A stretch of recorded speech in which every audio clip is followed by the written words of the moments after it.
I want you to just take a second and look at the device you're using to listen to this deep dive right now. Just really look at it. Yeah, feel the weight of it in your hand, and look at the clothes you're wearing too. Think about the car parked in your driveway, or the train you take to work. Right. Because chances are overwhelming that the story of those items, like the actual physical genesis of the modern world you interact with every single day, it begins in the East Asia and Pacific region. It really is the manufacturing and economic gravity well of the modern era. Yeah. You really can't touch anything in your daily routine without interacting with the output of that specific geography. It's like the invisible scaffolding of our daily lives. And that is exactly why today we are diving into something truly monumental. We got our hands on a comprehensive World Bank historical data report. And it is dense. Oh, it is. It's a 15-page deep dive into the world development indicators for the East Asia and Pacific region.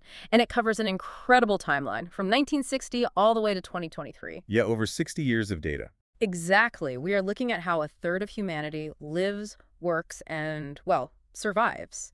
And just to set the scene, the cover of this report alone kind of sets this scholarly but momentous tone. It's got this crisp academic white background, these deep blue tones, and just a striking, simple, upward trend line superimposed right over a map of East Asia and the Pacific. It's very visual, yeah. And the core premise of this data, it's laid out immediately in the executive summary. And it really challenges a lot of our basic assumptions. How so? Well, this region hasn't just grown. Like, growth implies doing the exact same things, just on a bigger scale, right? Right. What the data actually shows is that this region has fundamentally rewritten the rules of human development. I mean, they took the traditional centuries-long path of industrialization and just compressed it. Into, like, a few decades. Exactly. Across the economy, the population, the society, and the environment. Okay, let's unpack this, because our mission today is to trace that metamorphosis. We're going to figure out exactly how a massive portion of the globe went from agrarian subsistence to becoming the high-tech engine of the world. And the friction that came with it. Yes, the friction. What did this speed actually cost them? Because a transformation of this magnitude, it doesn't happen without sending massive shockwaves through the entire global system. No, it doesn't. And we really have to start by recalibrating how we measure progress. Like, in a developed Western economy, if you see a 2 or 3% annual growth in per capita income, politicians are declaring a massive victory. Oh, parade in the streets. Right. But the baseline here is entirely different. Yeah, the economic leap it's honestly hard to even conceptualize. Let's look at per capita gross national income. And just to be clear, for everyone listening, this data uses purchasing power parity, or PPP. Which is vital context, by the way. Yeah, explain why that matters. So PPP doesn't just look at raw exchange rates. Yeah. It adjusts the numbers based on the actual cost of living. It measures what people can actually buy with their money at the local grocery store or in the housing market. Sure, real life. Right? It is the truest measure of lived reality. Okay, so using that metric, in 1990, the average per capita income in this region stood at $3,250 international dollars. Which is very modest. Very. But fast forward to 2023, and it is $27,276 international dollars. It's almost hard to wrap your head around. It is. I mean, that is nearly a 9-fold increase in a single generation. It means the lived reality of a family went from worrying about basic caloric intake, like will we have enough rice to survive the winter, to actively participating in the global middle-class consumer market. Buying appliances, taking vacations. Exactly. Sending their kids to university. It's an order of magnitude leap in human agency. But what I find fascinating is that when you map this out over time, it is not a smooth, easy ramp up. There's this myth of the unstoppable Asian economic juggernaut. Right, the straight line to the top. Yeah, but the data shows deep, terrifying craters. There is a massive cliff in 1997. Ah, the Asian financial crisis. Yeah. That was a moment of absolute panic. Currencies collapsed, foreign capital fled basically overnight, and millions of people who had just clawed their way into the middle class were suddenly thrown out of work. And then there's another violent downward spike in 2020, obviously from the global pandemic lockdowns. But what strikes me isn't the drops, It's the bounce. The elasticity is wild. It really is. During the pandemic, regional GDP growth plummeted to 2.6%. But right on the reports chart, there's this huge upward arrow pointing to 2021. A recovery. Yeah, it rocketed straight back up to 7.6%. I'm struggling to visualize how an economy absorbs a shock like that and doesn't just shatter into pieces. How do you engineer a system that bounces back with that kind of ferocious velocity? Well, it comes down to structural agility, really, Yeah. and a very specific type of state-guided capitalism that is prevalent in the region. Okay, how so? So unlike economies that rely purely on, say, domestic services or highly speculative financial markets, the East Asia and Pacific region is built on producing tangible things the rest of the world absolutely cannot live without. Right. Physical stuff. Exactly. Mm. So when a crisis hits, they utilize the downtime to restructure. Like in 1997, they learned they were too reliant on short-term foreign debt. So they restructured their banking sectors and built up massive foreign exchange reserves. Basically disaster-proofing the banks. Right. And then in 2020, they leveraged their deeply integrated supply chains. The moment lockdowns eased globally, their factories were the only ones capable of immediately meeting the pent-up global demand for electronics, for medical supplies, you name it. So they basically treat crises as like forced optimization events. Precisely.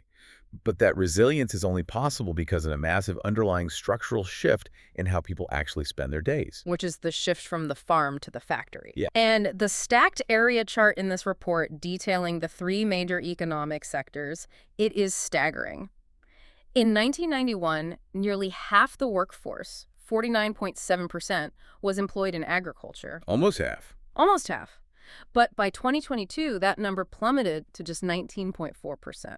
I was trying to come up with an analogy for this, and it's literally akin to emptying out half the farmlands of an entire continent in a single generation. It's historically unprecedented. You are taking 30% of a labor force out of over 2 billion people and telling them to put down the plow and go somewhere else. So what does this all mean? Did everyone just move into factories, or is that whole factory of the world narrative outdated now? It requires an unprecedented level of government orchestration, first of all. You can't just tell hundreds of millions of farmers to pack up and move to the city. Right. They need somewhere to go. You have to create the pull factors. This region basically pioneered the concept of special economic zones. Oh. These are areas where foreign investment was welcomed, taxes were low, infrastructure was just rapidly built out. They essentially created massive, specialized manufacturing hubs from scratch. Wow. And at the same time, they implemented agricultural reforms. They introduced better fertilizers, mechanization, market pricing for crops, which basically meant you needed fewer people to grow the exact same amount of food. So the farms got way more efficient, which freed up the labor, and then the special economic zones acted like giant magnets pulling that labor into the cities. Exactly. And the industrial output reflects this massive migration. If you look at industry value added, and this is adjusted for inflation, using constant 2015 prices, so we're looking at real, tangible growth. Okay. It went from about $16.4 billion in 1960 to over $11 trillion in 2023. 11 trillion. Yes. This was the era where they truly earned the title, the factory of the world. I mean, they built the deep water ports, the massive logistics networks, the endless rows of manufacturing plants. $11 trillion. That is like a literal mountain of smartphones and car parts and shipping containers. Yeah. But let me push back a little or play devil's advocate here. We always hear this narrative of East Asia as just the world's sweatshop, a Right. place where cheap labor just assembles parts that were designed in California or Europe. Right. Is that still the reality? It is severely outdated. If you look at the composition of their economy today, industry is massive, yes, but it is no longer the primary engine of growth. Really? What is? The new titan is the services sector. It actually broke the $19 trillion mark in 2023. Wait, 19 trillion. So the service sector is almost double their industrial output. Exactly. But isn't a lot of that service sector just like gig economy delivery drivers or low-wage retail real estate speculation? That is a very common misconception. Right. While local retail and delivery are definitely part of it, you do not reach $19 trillion without highly advanced, globally competitive services. Okay, so what does that look like? We are talking about massive fintech ecosystems, digital payment networks that are, frankly, years ahead of the West, Yeah. advanced telecommunications infrastructure, global logistics management, software development, e-commerce platforms. Oh, wow. Yeah. and digital entertainment. So the people who left the farms in 1991, they went to the factories, but their kids bypassed the assembly line entirely. Right. They went to universities and then straight into air-conditioned office towers to write code and manage global supply chains. Exactly. It's a rapid climb up the value chain. And what's fascinating here is how this connects to a really counterintuitive point about how they interact with the rest of the world. The globalization engine. Yes. Historically, this region's growth was entirely synonymous with exports. Goods exports skyrocketed from around $900 million in 1960 to $4.1 trillion in 2023. Which brings up that classic image, right? The massive container ships leaving the ports of Shanghai or Yokohama, just packed with TVs and sneakers headed for Los Angeles. Right. And you would logically assume that as exports hit $4.1 trillion, the region's overall dependency on global trade would be at an all-time high right now. Naturally. But the data shows the exact opposite. Trade as a percentage of their overall GDP actually peaked way back in the mid-2000s at over 60%. Okay. Today, it has cooled down to about 49%. I want to make sure I understand this mechanism, because usually if a region's trade dependency drops from 60% down to 49%, economists start ringing alarm bells. They panic, yes. Right. They assume globalization is failing, or tariffs are hurting them, or the region is just turning inward and stagnating. Why is this report framing that drop as a sign of strength? Think of it like a coiled spring. For decades, they suppressed domestic wages to keep their exports really cheap. They made televisions, but the factory workers themselves couldn't actually afford to buy them. Oh, I see. Yeah, they relied almost entirely on the West's consumer appetite to bootstrap their industrial base. But that makes you incredibly vulnerable. If American or European consumers stop spending, like during the 2008 financial crisis, the Asian factories go bankrupt. So dropping to 49% doesn't mean they're exporting less overall. It means the their own domestic economy has grown so huge that exports are just a smaller slice of the pie. You've got it completely. The domestic consumer markets within East Asia and the Pacific are finally wealthy enough to consume what they produce. That's huge. It is. Instead of making 1 million electric vehicles purely to put on a ship to Europe, they are selling half of them to their own citizens. They have created a much more robust, self-sustaining economic loop. Characterized by high-tech manufacturing. Right, exactly. They still export complex machinery to the world, but they are no longer entirely at the mercy of the Western consumer. That is just a masterclass in macroeconomic strategy. Use foreign money to build the factory and then pay your workers enough so they can actually buy the factory's output. Yeah. But, you can't build a $19 trillion service sector or a high-tech manufacturing base overnight. To get software developers and financial analysts and robotics engineers, you need a workforce that actually survives past childhood. Right. And has the cognitive development to learn those complex skills. The economic miracle essentially had to fund a human capital miracle. And the baseline they started from was incredibly grim. If we transition to the human level, in 1960, the average life expectancy across this region was just 41.7 years. Wait, 41.7 years. I really want that to sink in for everyone listening. It's hard to imagine. In 1960, the average person wasn't even expected to live to see their 42nd birthday. That means entire generations of grandparents they didn't exist in the family structure the way we think of them today. Right. No elders to pass down generational knowledge or help with childcare. You're basically living in a constant state of demographic turnover. But by 2022, life expectancy had surged to 76.1 years. They literally added almost 3.5 decades of life to billions of people. They essentially invented the modern concept of retirement and elderhood for a third of the globe. And here's where it gets really interesting. When you break down the gender advantage, female life expectancy now stands at 79.6 years. It consistently outperforms the male expectancy of 73.9 years. Yes. And the probability of surviving to age 65 has surged. It's 87.9% for women and 79.0% for men. But how did they achieve this leap? Did they just build a bunch of high-end hospitals everywhere? No, because high-end hospitals treat the diseases of old age. To add 35 years to an average life expectancy, you have to win the battle at the very beginning of life. The infants. Exactly. The report has this really striking dual-axis chart on public health. It shows a dramatic, almost vertical drop in under-5 child mortality. Wow. And an even steeper plunge in maternal mortality. The maternal death rate dropped by over 70%, from nearly 200 deaths per 100,000 live births in the mid-90s down to the 50s by 2020. This is the clearest return on investment for public health funding. But how do you engineer a 70% drop in maternal mortality across such a vast and frankly often rural area? It wasn't through expensive MRI machines. It was through massive, coordinated logistical rollouts. Governments trained vast armies of rural midwives.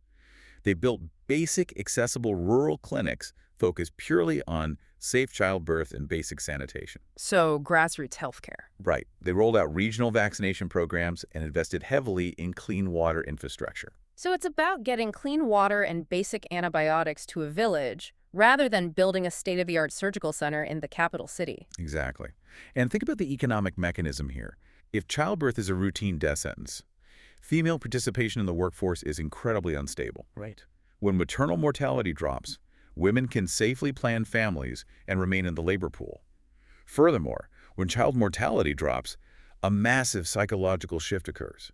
Families realize they don't need to have 6 children just to ensure 2 survive to adulthood. Oh, that makes so much sense. Right. They start having fewer children, and crucially, they concentrate their financial resources into educating the ones they do have. Which is the perfect bridge into how they actually built the modern workforce. The education metrics in this report, they're incredibly revealing. Primary education, just getting kids into elementary school, has hovered near 100% penetration for a long time. Basic literacy was achieved relatively early, yes. But secondary education is what truly took off from its 1970s lows. And there's a crucial detail here. To fuel that industrial boom we talked about, vocational education students absolutely exploded. Yes, the vocational numbers are key. We're talking 2.45 million students in 1970, up to 24.9 million in 2021.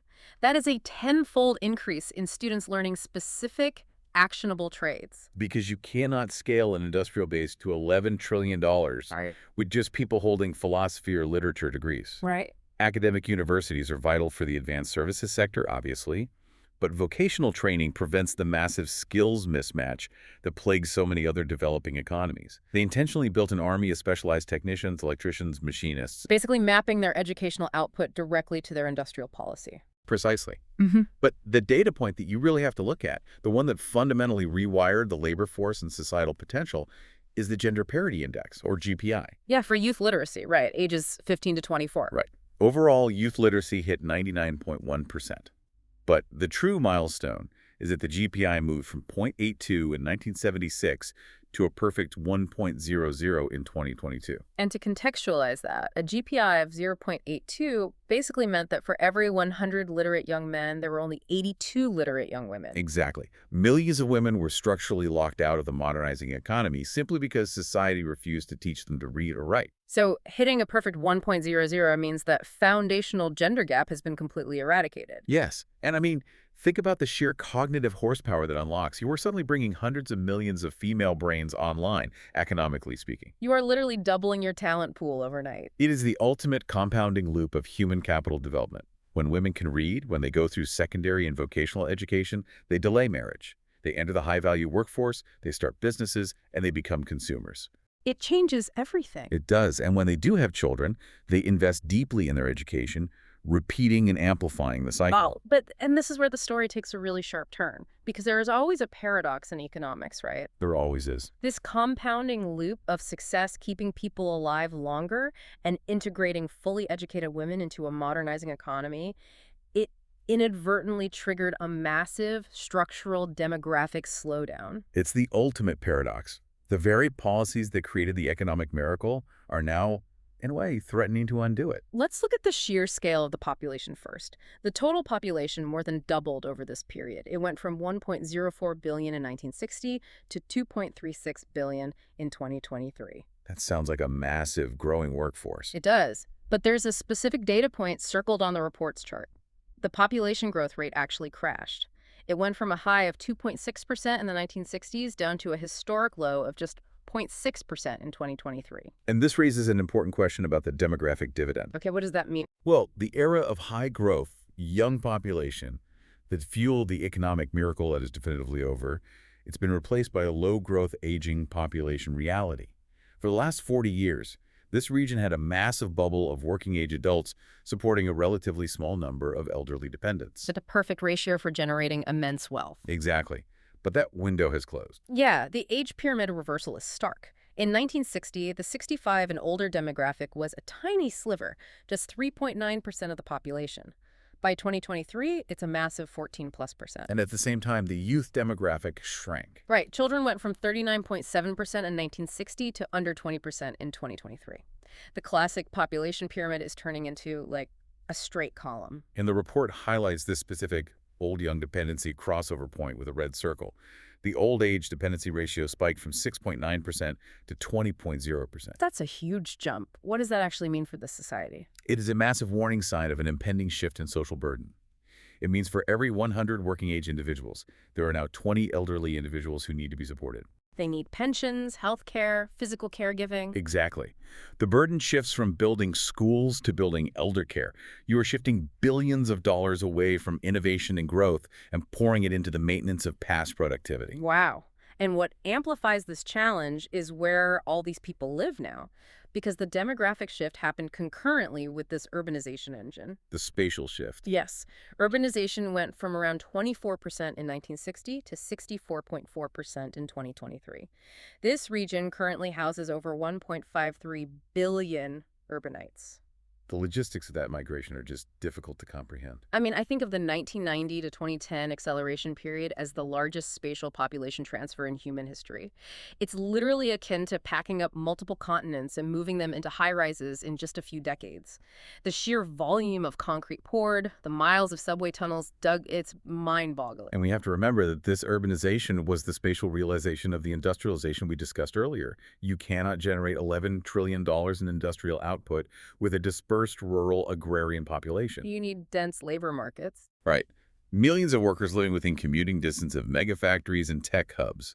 The city itself became the machine that generated the wealth. But running a machine of that size, moving 1.5 billion people into concrete and steel cities, and powering $11 trillion of industry, it requires immense energy. Yes, it does. Which drags us to the fourth pillar of this report, Hmm? the carbon cost and the innovation imperative.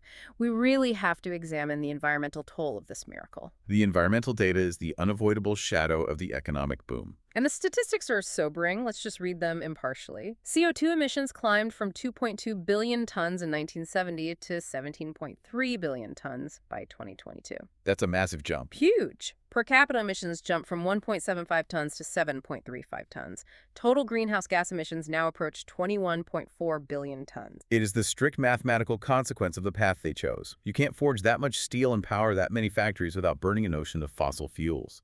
But let me step back and ask you this, because we're looking at a deeply circled acceleration point on the emissions curve. We celebrate the poverty reduction, but the byproduct is a massive carbon footprint.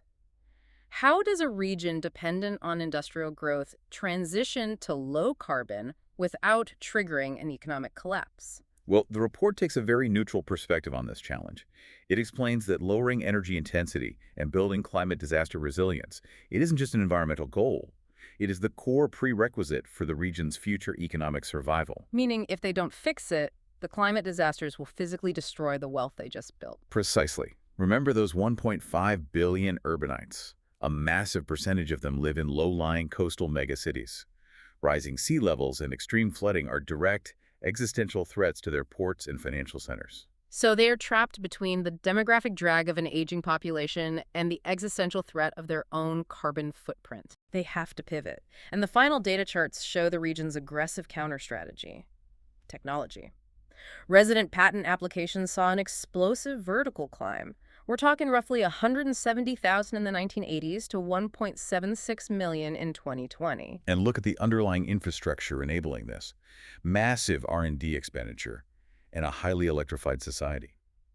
Human electricity consumption is at 3,716 kilowatt hours per capita. That serves as the bedrock for digital transformation. Exactly. If we connect this to the bigger picture, innovation is the only mathematical way to solve both the aging labor shortage and the high-carbon industrial trap simultaneously. Because you need automation to replace retiring workers and advanced tech to create green energy. Exactly. Okay, let's pull all of this together. We have been on an epic journey today, a region that transitioned from agrarian fields to the factory of the world, and now to a high-tech service powerhouse. A people who gained decades of life expectancy and achieved educational gender parity. But are now facing the realities of a rapidly aging, deeply urbanized society carrying a heavy carbon footprint. And to reiterate the report's closing thought, the East Asia and Pacific region is standing at a historic crossroads. They're being forced to cross the chasm from quantity of growth to quality of growth. And that leaves me with a final, unscripted idea for you to mull over. For the last 60 years, the global narrative has been about East Asia catching up to the industrialized West. Right. But looking at these demographic and technological trends, the next 60 years might look entirely different. Could this region actually become the world's laboratory for a post-growth superpower? It's a fascinating thought. If they manage to eradicate mass poverty and completely modernize in just half a century, might they also be the ones who figure out how to engineer a society that thrives with a shrinking workforce and a mandated net zero carbon footprint? They certainly have the urgency and the infrastructure to try. The world's future is currently being prototyped in the East. Thank you so much for joining us on this deep dive. We will catch you on the next one.